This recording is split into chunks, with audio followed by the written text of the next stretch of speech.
Sleep podcast. My name is Jennifer. And I'm Daniel.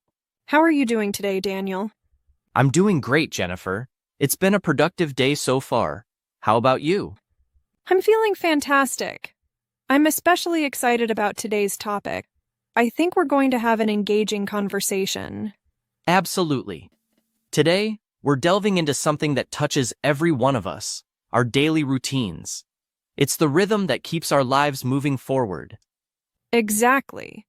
From the moment we wake up to the moment we fall asleep at night, we follow certain habits that define our day.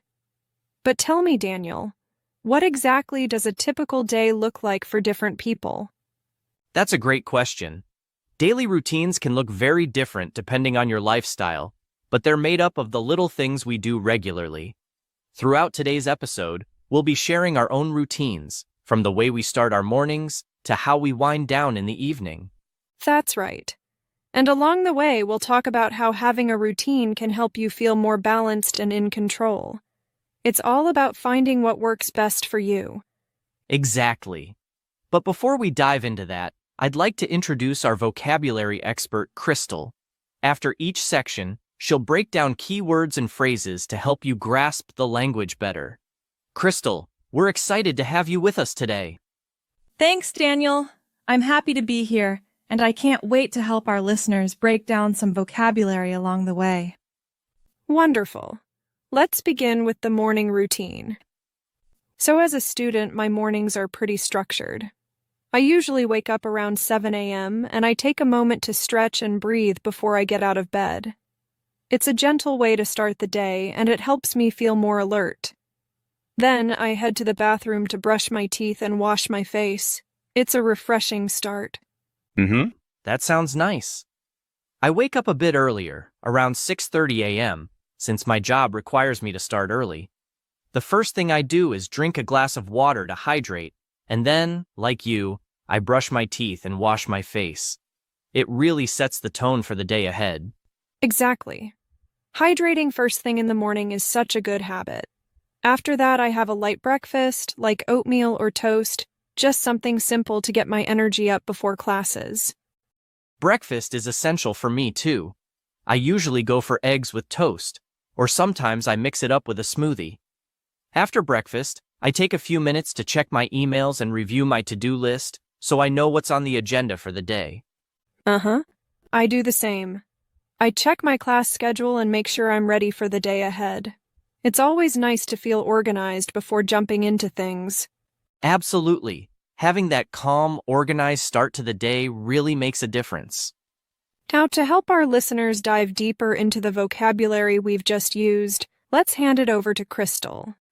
Crystal, could you walk us through some of the key terms from our morning routines? Absolutely, Jennifer. Let's take a closer look at some key vocabulary from your conversation.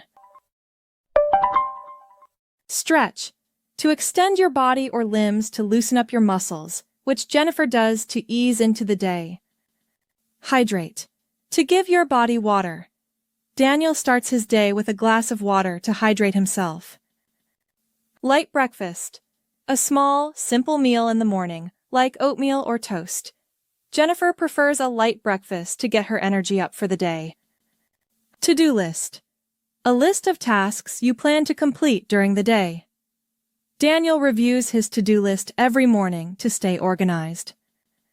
Those are some useful terms from your morning routine. Now, back to you, Jennifer. Thanks, Crystal. I think understanding these terms in context really helps our listeners absorb them better. Absolutely. And now that we've got the morning covered, it's a great time to move on to the afternoon routine. Shall we, Jennifer? Sounds perfect, Daniel. Afternoons for me are when I'm most focused. I usually have classes or study sessions, and I try to take it one step at a time. If it's a long study session, I make sure to take short breaks to stretch and move around. It helps keep my mind fresh. That's a smart approach. My afternoons are usually the busiest part of my day, with meetings or project work. But like you, I make sure to take breaks, even if they're just a few minutes. I find that stepping away from the desk to stretch or get a snack really helps me recharge. Exactly. Breaks are so important even if they're brief. After lunch, I regroup and prepare for the second half of the day. Lunch is typically something light, like a salad or a sandwich. I don't like to eat anything too heavy, as it can make me feel sluggish. I agree. Lunch is usually around noon for me, and I like to step away from work completely. My go-to is something like a quinoa salad with veggies or a turkey sandwich. Keeping it healthy helps me avoid that mid-afternoon energy slump. That sounds like a great option. After lunch, I tackle my bigger assignments, making sure to get them done while I still have energy.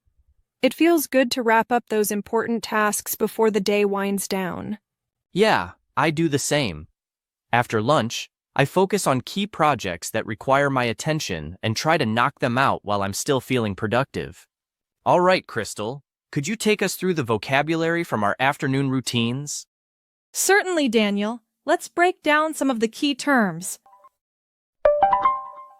Focused. Giving your full attention to something, like how Jennifer stays focused during her study sessions. Recharge. To regain energy, which Daniel does by taking short breaks throughout the day. Regroup. Taking a moment to organize your thoughts and prepare for the next part of the day. Sluggish. Feeling slow and lacking energy, which can happen after a heavy lunch, but both Jennifer and Daniel avoid that by eating light. Knock out. An informal phrase meaning to complete tasks or finish work efficiently. Daniel said he likes to knock out his key projects while he's still productive. Energy slump. This refers to a dip in energy, usually in the afternoon after lunch. Daniel mentioned avoiding an energy slump by eating a healthy lunch. Those are the key words for the afternoon. Now, let's shift to the evening routine. Back to you, Jennifer. Thanks, Crystal. That was really helpful. It's amazing how just a few key words can really make things clearer. Exactly. I love how practical these terms are. You can use them every day.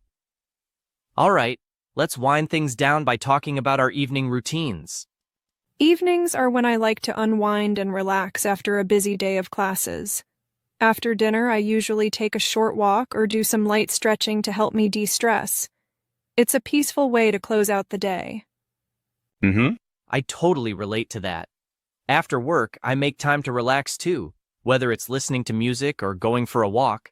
Dinner is usually around 7 p.m. for me, and it's something simple but satisfying.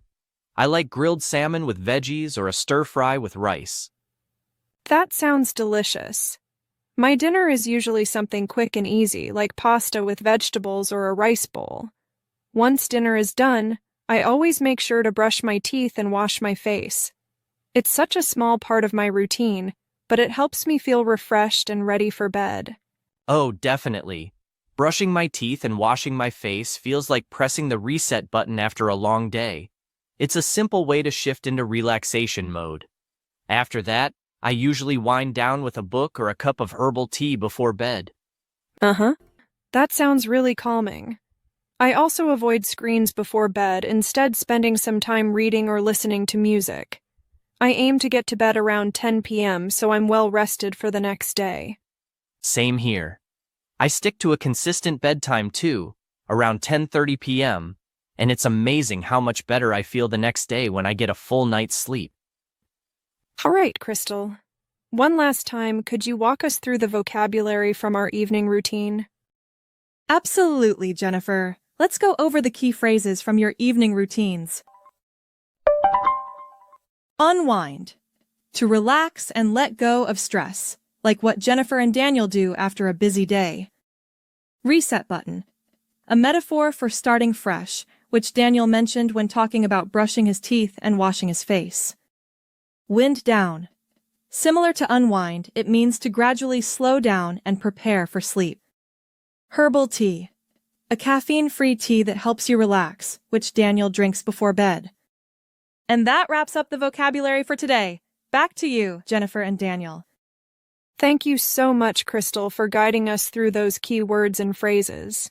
It really helps to understand the language in context. Absolutely. It makes it easier to remember when we see how the vocabulary fits into everyday life. So, we've shared our daily routines, from morning to evening, and touched on how important it is to create balance throughout the day. Exactly. Whether you're working, studying, or just trying to structure your day better, having a routine that works for you is key to staying organized and feeling in control. And remember, it's not just about staying productive. It's about taking those moments to relax, recharge, and take care of yourself. All right, well, that's all for today's episode. We hope this conversation gave you some helpful insights and tips for your own routine. A big thank you to Crystal for breaking down the vocabulary today. We really appreciate it.